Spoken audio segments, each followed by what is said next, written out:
So students, आज हम detail में डिस्कस करेंगे आपका ये टॉपिक ट्रेजेडी।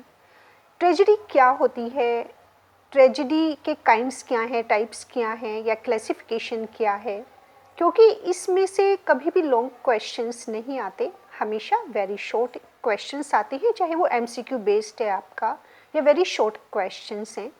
तो ट्रेजेडी को डिटेल में समझ लेते हैं। ट्रेजेडी फेमस फॉर्म है ड्रामा की और ये ग्रीक वर्ड है, राइट। ट्रेजेडी कहाँ से लिया गया है? It is a Greek word tragoidia. ये आपके लिए जानना जरूरी है क्योंकि वेरी शॉर्ट में पूछा जाता है कि ट्रेजेडी कौन सी लैंग्वेज का वर्ड है। तो हमेशा याद रखना कि ट्रेजेडी कहाँ से लिया गया है, ग्रीस से लिया गया है। ग्रीक वर्ड है ट्रेगोइडिया और इसका मतलब होता है a goat song, right. It is a play ending in sorrow. Tragedy एक इस तरह का ड्रामा होता है, प्ले होता है जिसका एंड हमेशा कैसा होगा, अनहैप्पी होगा या सोरोफुल होगा। मीन्स हैप्पी एंड नहीं होता कभी भी।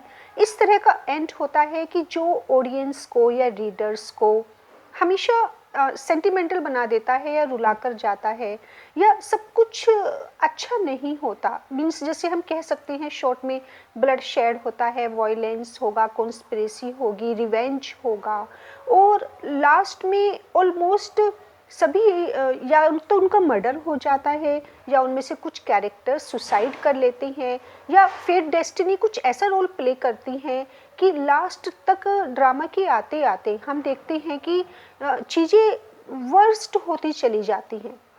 तो ट्रेजेडी किस तरह का ड्रामा होता है जिसका एंड हमेशा कैसा होगा, इन सोरो। It deals with the dark side of life, right. Life की डार्क साइड से रिलेटेड होता है। मीन्स लाइफ की जैसे दो साइड होती हैं, bright side and dark side. Comedy किसको प्रेजेंट करेगा? हमेशा ब्राइट साइड को। लेकिन ट्रेजेडी ये हमेशा किसको प्रेजेंट करता है? Dark side of life. कह सकते हैं हम कि एक नेगेटिविटी होती है या पेसिमिज्म होती है क्योंकि टीयर्स होते हैं, रिवेंज, कॉन्स्पिरेसी, तो ये डार्क साइड में सब कुछ आ जाते हैं। It deals, tragedy deals with the dark side of life.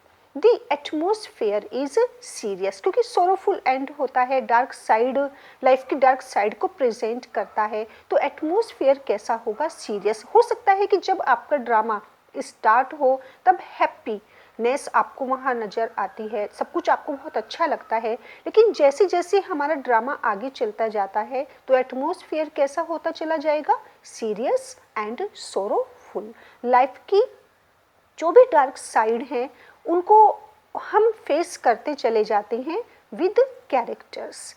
अब फेमस इंग्लिश ट्रेजेडीज़ कौन कौन सी हैं? आपने ग्रीक ट्रेजेडीज़ की अगर हम बात करें, क्योंकि ग्रीक वर्ड ट्रेगोइडिया से लिया गया है ये वर्ड, तो ग्रीक ट्रेजेडी में आपने नाम सुना होगा सोफोक्लीस का ओडिपस रेक्स द किंग, जो बेस्ट ग्रीक ट्रेजेडी मानी गई है। अब यहाँ पर बात करते हैं फेमस इंग्लिश ट्रेजेडीज़। काफ़ी क्वेश्चंस रिलेटेड होते हैं इससे। फेमस इंग्लिश ट्रेजेडीज़ कौन कौन सी हैं? तो सबसे पहले देखिए हमारी फर्स्ट इंग्लिश ट्रेजेडी जो आप सबको जाननी चाहिए। First, the name of the first English tragedy that was of Thomas Norton and Thomas Sackville, right? Thomas Norton, Norton, and Thomas Sackville.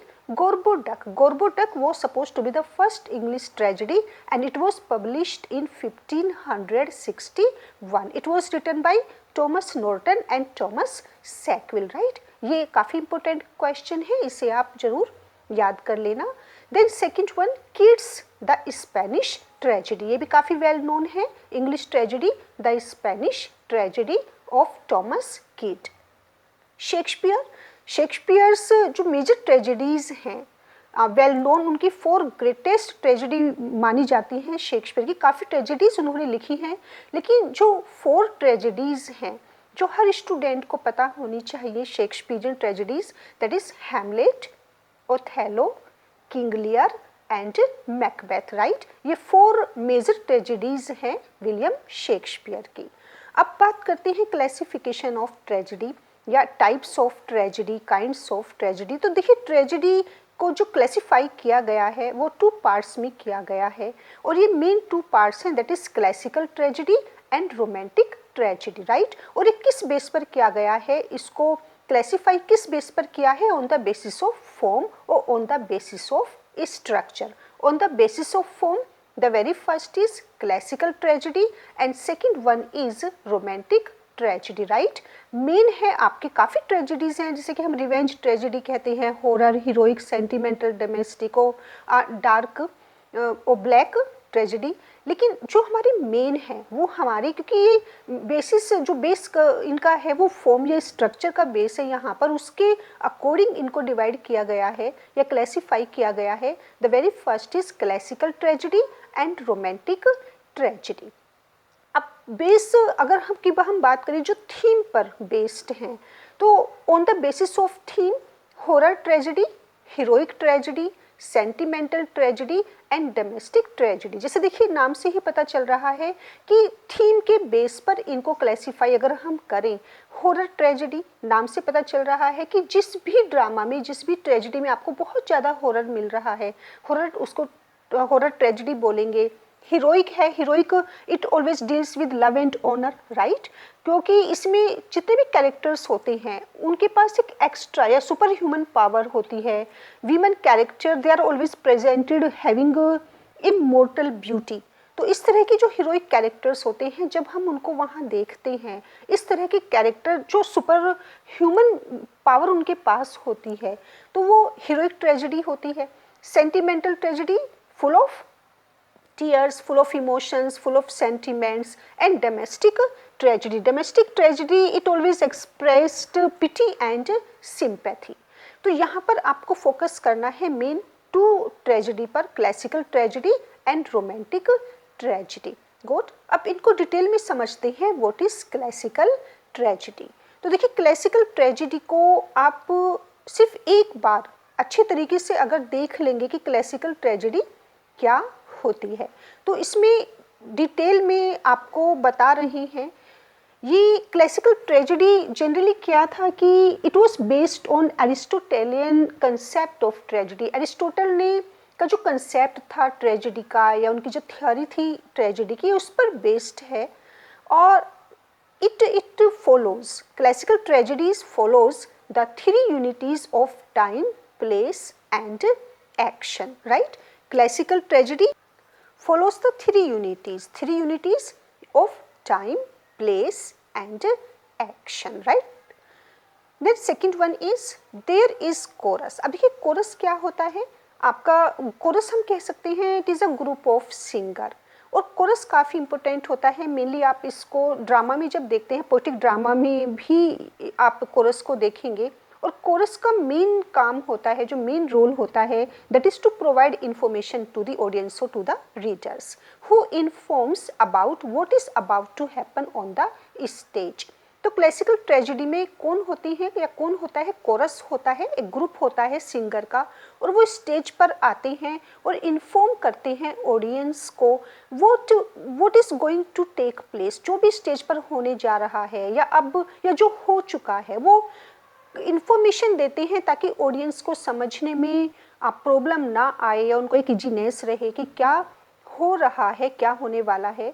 जैसे कि आपको अगर याद हो, क्रिस्टोफर मार्लो अगर किसी स्टूडेंट ने पढ़ा हो डॉक्टर फॉस्टस, तो जब वहाँ पर कोरस उनके बारे में बताते हैं, उनकी बैकग्राउंड बताते हैं, उनके पास्ट के बारे में बताते हैं, तो ऑडियंस की क्यूरियोसिटी बढ़ती है। या आप अगर पढ़ चुके हैं टी.एस. एलियट का मर्डर इन द कैथेड्रल, तो जब जैसे कोरस स्टेज पर आते हैं और बताते हैं कैरेक्टर के बारे में, पर्सोनेई के बारे में, तो ऑडियंस काफ़ी क्यूरियस हो जाते हैं, एक्साइट हो जाते हैं जानने के लिए, और उनको फ्यूचर पता होता है कि क्योंकि कोरस उनको इंडिकेट करते हैं या उनको इंडिकेशन देते हैं कि अब कैरेक्टर के साथ कुछ गलत होने वाला है या ट्रेजिक होने वाला है या क्या होने जा रहा है। तो कोरस का काफ़ी इंपॉर्टेंट रोल होता है क्लासिकल ट्रेजेडी में, because their main role is to give information to the audience, right. And third one, जो हम क्लासिकल ट्रेजेडी के बारे में क्योंकि यहाँ पर बात कर रहे हैं, तो यहाँ पर हमेशा क्या होते हैं, एक्शन कंप्लीट होता है।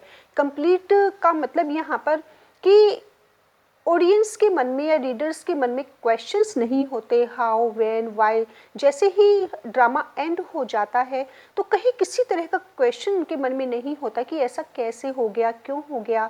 जैसे कितनी बार होता है कि बाद में क्यूरियोसिटी रह जाती है या कुछ समझ में नहीं आता, तो इस तरह से कुछ नहीं होता। बिगिनिंग भी होती है, मिडिल भी होता है और एंड भी होता है। एक्शन पूरी तरह से कंप्लीट होते हैं। The events are connected to each other। जितनी भी इवेंट्स होती हैं प्लॉट में, जितनी भी इंसिडेंट्स होती हैं, वो सब आपस में उनका कनेक्शन होता है, वो एक दूसरे से लिंक करती हैं। ऐसा नहीं होता कि एक इंसिडेंट अलग है या एक इंसिडेंट का, एक इवेंट का दूसरी इवेंट से कोई भी कनेक्शन नहीं है। तो क्लासिकल ट्रेजेडी में ये सारे रूल्स को फॉलो किया जाता है कि जितने भी इवेंट्स हैं या जितने भी इंसिडेंट्स हैं वो आपस में एक दूसरे से कनेक्टेड होनी चाहिए। Now another main important thing is of classical tragedy कि सिंगल प्लॉट होता है। सिंगल प्लॉट मीन्स सब प्लॉट नहीं होता, डबल प्लॉट नहीं होता, दो स्टोरी एक साथ नहीं चलती, एक ही स्टोरी होती है या एक ही प्लॉट होता है, एक ही थीम, राइट, सिंगल थीम होती है, या कह सकते हैं कि सिंगल ही स्टोरी चलती है।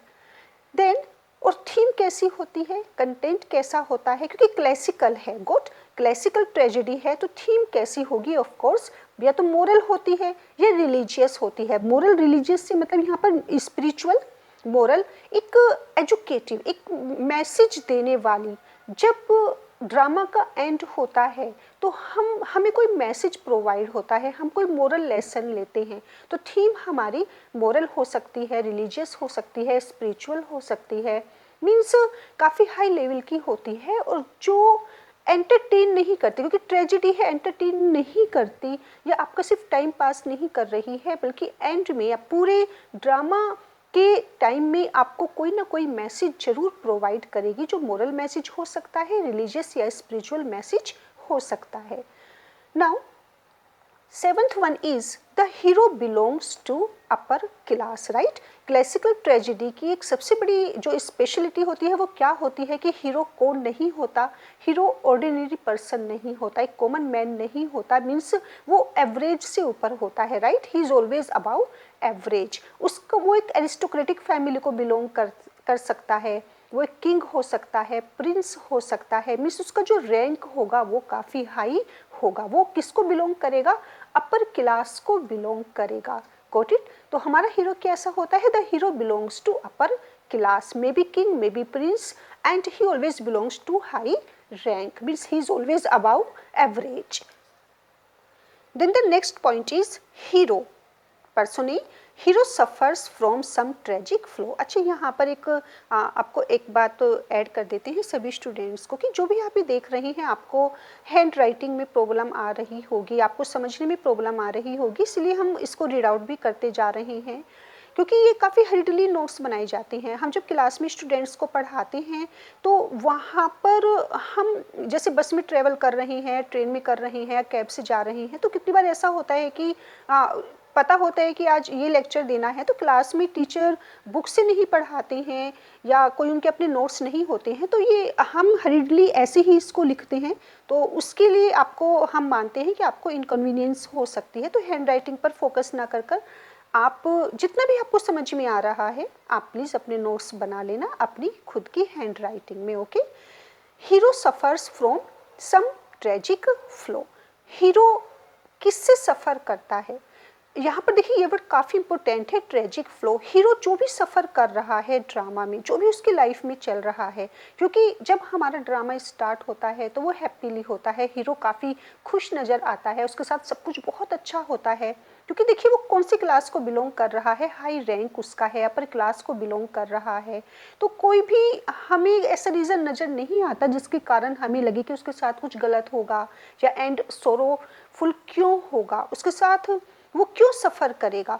तो यहाँ पर एरिस्टोटल की अगर थ्योरी को हम डीपली पढ़ें तो देखिए वहाँ पर उन्होंने कहा है कि कहीं ना कहीं मिस कैलकुलेशन, राइट, लेकिन टेकिंग राइट जजमेंट, हीरो से कोई गलती हो जाती है, वो कहीं ना कहीं कुछ मिस कैलकुलेट कर देता है, मीन्स वो कितना भी कोशिश करे वो गलत डिसीजन ले ही लेता है, उसे कुछ समझ नहीं आता या उससे कोई गलती हो जाती है। और आप देखेंगे कि अगर ऐसा होता है, हीरो से ही गलती हो जाती है, हीरो के किसी मिस कैलकुलेशन के कारण या उसके किसी गलत जजमेंट के कारण, गलत डिसीजन के कारण अगर वो सफ़र कर रहा है, तो और भी ज़्यादा पिटी, और भी ज़्यादा सिंपैथी या और भी ज़्यादा ऑडियंस को दुख होता है, और वो हीरो से कहीं ना कहीं अपने आप को कनेक्ट करते हैं। क्यों? क्योंकि कोई भी परफेक्ट नहीं होता, इंसान कितना भी कोशिश कर ले वो कहीं ना कहीं लाइफ में कोई ना कोई गलती कर ही देता है। तो इसीलिए यही रीज़न होता है कि जब हीरो सफ़र करता है, तो वो उसका रीज़न क्या होता है कि या तो उसने कहीं ना कहीं कोई राइट जजमेंट वो नहीं ले पाया, उससे मिस कैलकुलेशन हो गया, राइट। फेट भी एक रीज़न हो सकता है, उसकी डेस्टिनी हो सकती है, और मेन होता है कि रॉन्ग डिसीजन। तो ये होना चाहिए। क्लासिकल कॉमेडी में जब भी आप देखेंगे तो आप हीरो को किससे सफ़र करते हुए देखेंगे, या तो कोई रीज़न हो सकता है miscalculation, may be fate और may be destiny. Then ninth one is there are emotions. Okay, अब यहाँ पर क्योंकि ये अरिस्टोटल की थ्योरी पर बेस्ड है आपकी क्लासिकल ट्रेजेडी, तो ये काफ़ी इंपॉर्टेंट पॉइंट है। कैदारसिस, कैदारसिस जरूर होता है और होना चाहिए। कैदारसिस के बिना ट्रेजेडी ट्रेजेडी नहीं है। और catharsis, what does it mean? Catharsis, emotions of pity and fear. Pity and fear की इमोशंस अगर ट्रेजिक ड्रामा में नहीं है तो वो कभी भी ऑडियंस को डिलाइट नहीं दे पाएगी, या उनको वो मैसेज नहीं दे पाएगी जो पर्पस होता है क्लासिकल ड्रामेटिस्ट का। और जब तक उनके मन में पिटी ना हो, फियर ना हो, तो वो उस ट्रेजिडी को भी एंजॉय नहीं कर पाएंगे। और ड्रामेटिस्ट का जो एक पर्पस है वो क्या है? मेन टू प्रोड्यूस और टू क्रिएट कैदारसिस, कैदारसिस प्रोवाइड करना। अब देखिए हमारा हीरो कैसा होना चाहिए, कैसा होता है क्लासिकल ट्रेजेडी का hero? Neither too good no too bad.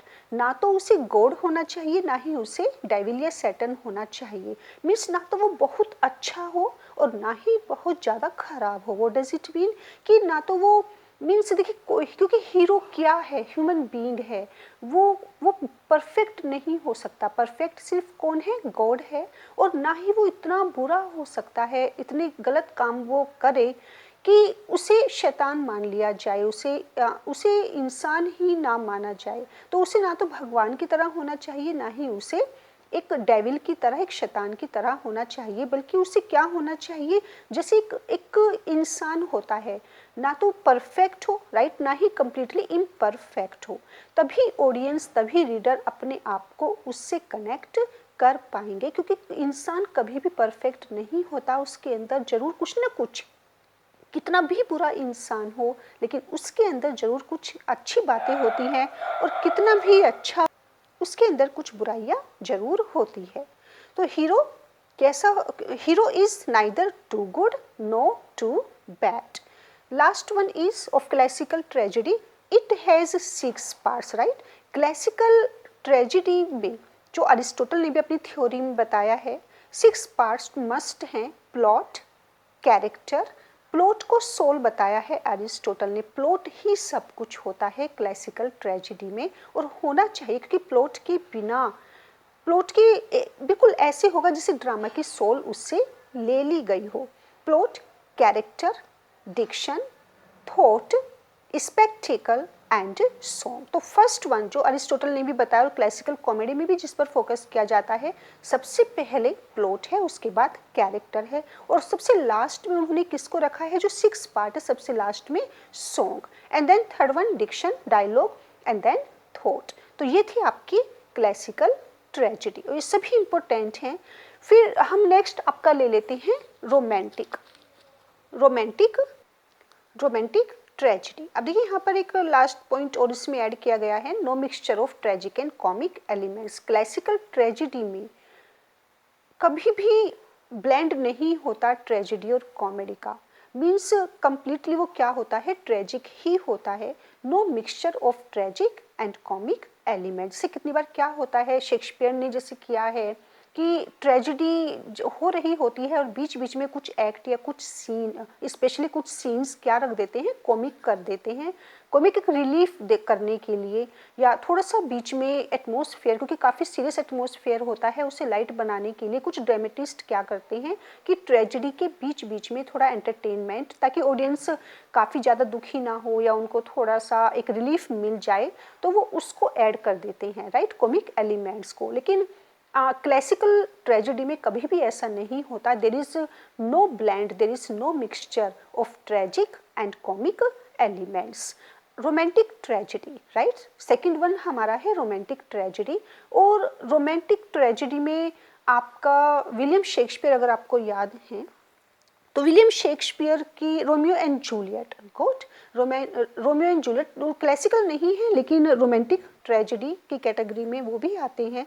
It does not observe the three unities of time, place and action. अब देखिए रोमांटिक ट्रेजेडी उन सभी रूल्स को फॉलो नहीं करती जिनको क्लासिकल ड्रामेटिस्ट या क्लासिकल ट्रेजेडी फॉलो करते हैं। जैसे कि सबसे पहले इट डजेंट ऑब्जर्व, जो थ्री यूनिटीज़ हैं टाइम, प्लेस एंड एक्शन, ये रोमांटिक ट्रेजेडी में फॉलो इनको नहीं किया जाता, ऑब्जर्व नहीं किया जाता। देर इज़ नो कोरस, ना ही कोई कोरस होता है, मीन्स कोई भी इन्फॉर्म नहीं करता स्टेज पर आकर, कोरस का कोई रोल नहीं होता रोमांटिक ट्रेजेडी में। There is mingling of tragic and comic elements, right. Classical tragedy में मिक्सचर नहीं होता या ब्लेंड नहीं होता किस तरह के एलिमेंट्स का, ट्रेजिक एंड कॉमिक, लेकिन रोमांटिक ट्रेजेडी में होता है। There are humorous scenes and incidents, और यही रीज़न है क्योंकि वो कर सकते हैं, वो करते हैं इनको ब्लेंड, तो वहाँ पर काफ़ी ह्यूमरस सीन्स भी होते हैं, ह्यूमरस इंसिडेंट्स भी होती हैं। और हीरो जरूरी नहीं है कि हीरो क्या हो, प्रिंस हो या किंग हो या हाई रैंक को बिलोंग करता हो, अपर क्लास को बिलोंग करता हो, वो ऑर्डिनरी भी हो सकता है। There is a role of change, और सबसे बड़ा जो रोल यहाँ पर होता है वो किसका होता है, चेंज का होता है। एलिमेंट्स ऑफ रोमांटिक लव, और रोमांटिक ट्रेजेडी है तो यहाँ पर क्या होता है, रोमांस होता है, एलिमेंट्स होते हैं रोमांटिक लव के। अब अगर हम थीम के बेस पर क्लासिफाई करते हैं ट्रेजेडी को, तो देखिए यहाँ पर horror tragedy Duchess of Malfi Webster की है।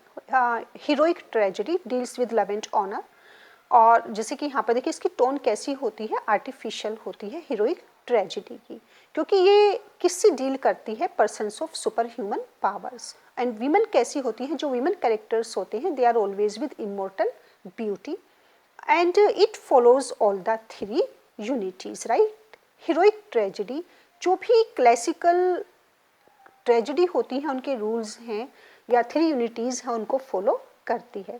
डोमेस्टिक ट्रेजेडी नाम से ही आप देखिए, it always expresses pity and sympathy, it was written mainly in 18th century। Then sentimental tragedy, it is always full of tears, sentiments, emotions, और आपकी revenge tragedy जिसमें रिवेंज लिया जाता है। तो ये बहुत सारे इसके टाइप्स हैं, लेकिन जो मेन है आपको बस उन पर फोकस करना है, और मेन है हमारे क्लासिकल एंड रोमांटिक ट्रेजेडी।